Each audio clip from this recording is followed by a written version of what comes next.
Voilà, bonjour. Heureux de vous retrouver à nouveau aujourd'hui. Que Dieu vous bénisse. J'espère que la nuit a été bonne, que le Seigneur a renouvelé vos forces. En tout cas, il est avec vous aujourd'hui. Voilà. Et nous voulons nous aussi être avec lui. Voilà pourquoi nous prenons ces moments autour de sa parole. Que sa parole vous fasse du bien encore. Alors, j'aimerais lire avec vous la Genèse.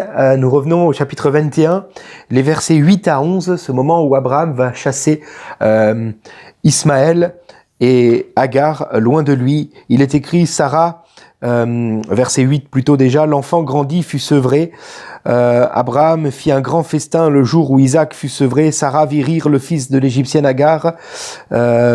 Et alors elle dit à Abraham au verset 9, chasse cet esclave et son fils, car le fils de cet esclave n'héritera pas avec mon fils, avec Isaac. Cette parole déplut beaucoup à Abraham parce que c'était son fils. Alléluia. Cependant, on peut lire la suite. Dieu dit à Abraham que cela ne te déplaise pas à cause de l'enfant et de ton esclave. Quoi que te dise Sarah, écoute-la, car c'est par Isaac qu'une descendance te sera assurée. Je ferai aussi une grande nation du fils de l'esclave d'Ismaël, car il est ta descendance. Amen. Alors, j'ai donné comme titre à cette méditation d'aujourd'hui, une foi qui se dépouille. Alors, c'est pas un mot qu'on aime, hein, se dépouiller, ça veut dire quoi? Pourquoi se dépouiller? Dans quel intérêt, Seigneur? Bon, alors on va en parler ensemble, si vous le voulez bien. Mais déjà, comprenons le contexte de ce qu'on vient de lire. Hein. Selon les Maccabées, le sevrage des enfants s'accomplissait à l'âge de 2 ou 3 ans, donc de l'enfant. Donc, finalement, dans notre texte d'aujourd'hui, Isaac avait entre 2 et 3 ans. Ok? Ça veut dire quoi? Ça veut dire que Ismaël, lui, avait 16 ans, puisque il avait 14 ans lorsqu'Isaac est né. Donc, Ismaël devait avoir entre 16 et 17 ans au moment du récit. Il est coutume d'organiser, lors du sevrage, une grande fête. D'accord? Une grande fête. En hébreu, le grand festin se dit myrtei, qui veut dire un festival de boissons, de danse, de réjouissance. Donc on comprend vraiment que c'est la fête. Hein. T'invites pas juste ta famille ou tes amis, t'invites le quartier. Ok? C'est la grande fête, peut-être même pendant plusieurs jours là, où il y a une grande fête autour donc du sevrage. Et pendant cette fête-là, Sarah, la maman d'Isaac, va voir Ismaël se rire, se moquer d'Isaac. On en avait parlé déjà, rappelez-vous. Hein, donc, on comprend qu'il y a une tension là entre les deux. Certainement que Ismaël, voyant tous les cadeaux qu'a reçu Isaac, voyant toute l'admiration qui tourne autour du fils de la promesse, certainement qu'Ismaël tombe jaloux. A-t-il, lui, eu le droit à une fête similaire le jour de son sevrage? La question est posée, la Bible n'y répond pas. En tout cas, la Bible n'en parle pas. Donc, Ismaël est jaloux et en réponse à cette jalousie, va vouloir faire du mal à Isaac. Sarah va voir cela, mais va rester silencieuse pendant tout le temps de la fête. Ce n'est que lorsque les invités seront partis que Sarah va voir Abraham pour lui dire « Maintenant, ça suffit, renvoie Agar et Ismaël loin de nous. » Et là, on imagine le choc d'Abraham. Quand même, il s'est attaché à Ismaël déjà depuis 16 ans environ. Il a certainement déjà bien appris la chasse à Ismaël. Ils sont partis chasser ensemble, ils ont fait des excursions ensemble. Il y a eu beaucoup de moments partagés ensemble. S'il y a des parents qui écoutent, lorsque vos enfants quittent le nid familial, franchement, c'est pas facile.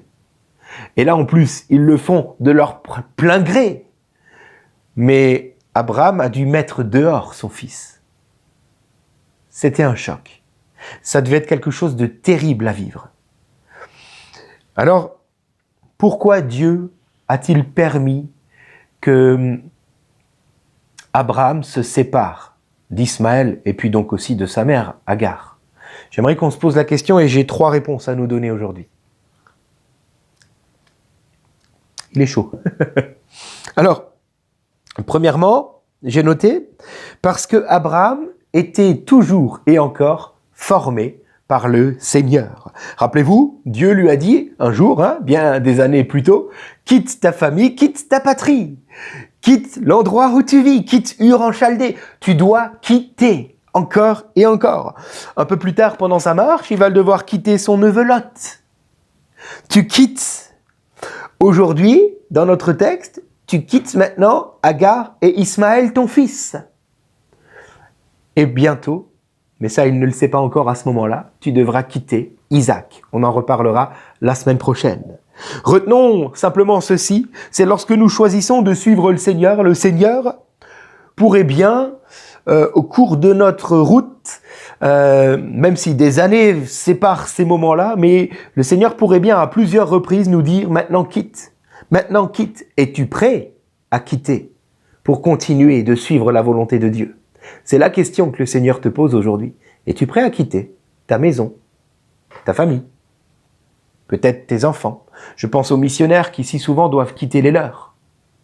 Es-tu prêt pour accomplir la volonté de Dieu? Je continue.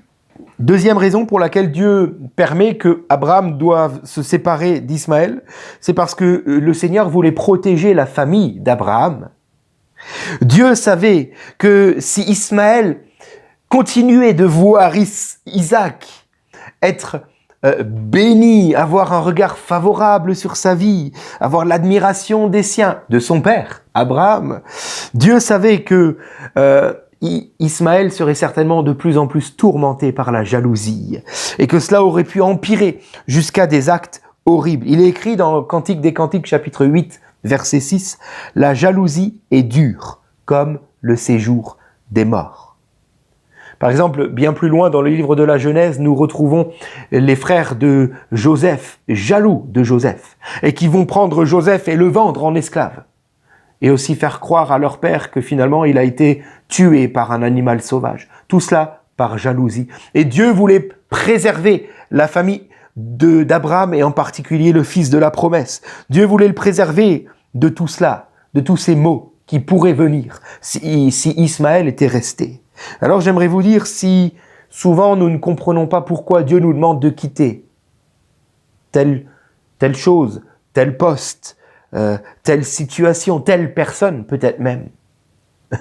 Je ne parle pas de votre conjoint, hein. Attention, Dieu n'est pas pour le divorce. Hein. Ok. Mais si des fois on ne comprend pas pourquoi Dieu pourrait nous demander de quitter, j'aimerais que nous puissions nous rappeler aujourd'hui que Dieu sait ce qu'il fait et il sait ce qui est bon pour nous.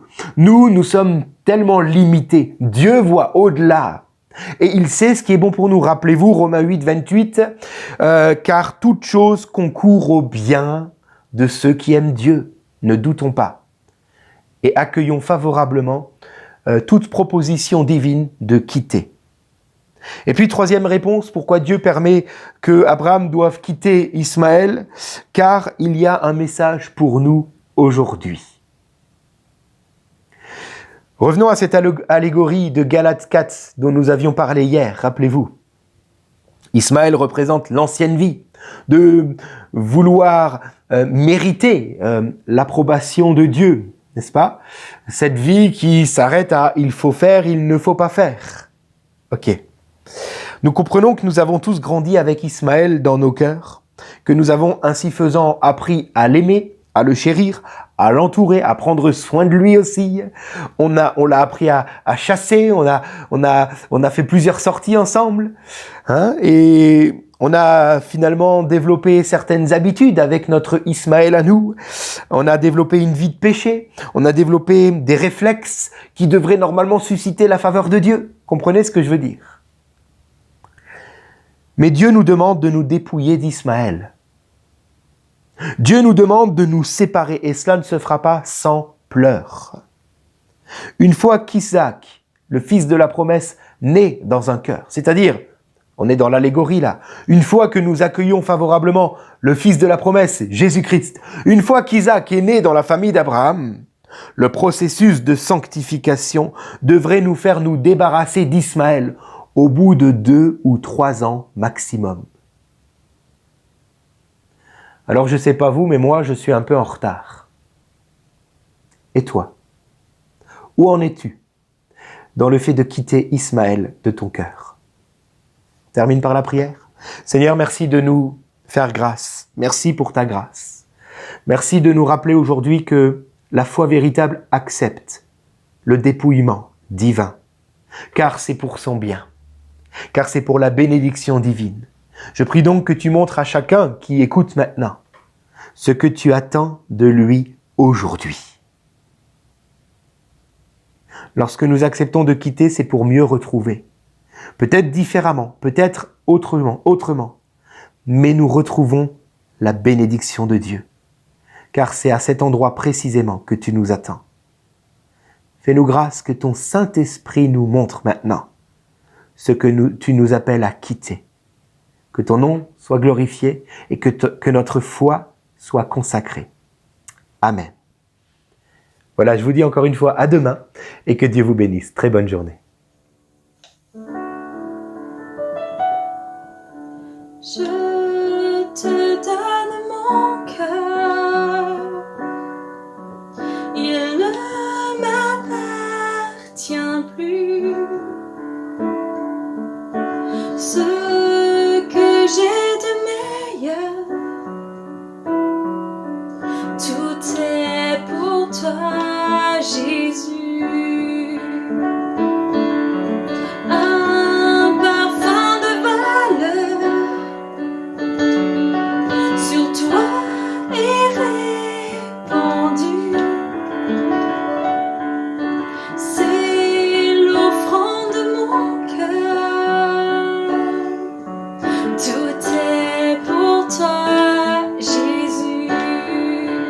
Prends mon âme, prends mon cœur, je te donne tout. Prends ma vie, me voici, je te donne tout. Mon cœur est à toi, tout à toi.